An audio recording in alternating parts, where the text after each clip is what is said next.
sober by 24.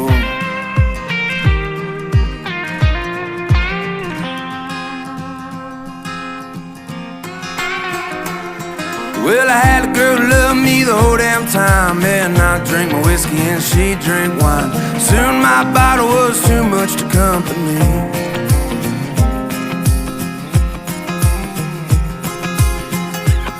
Yeah, we'd sit on the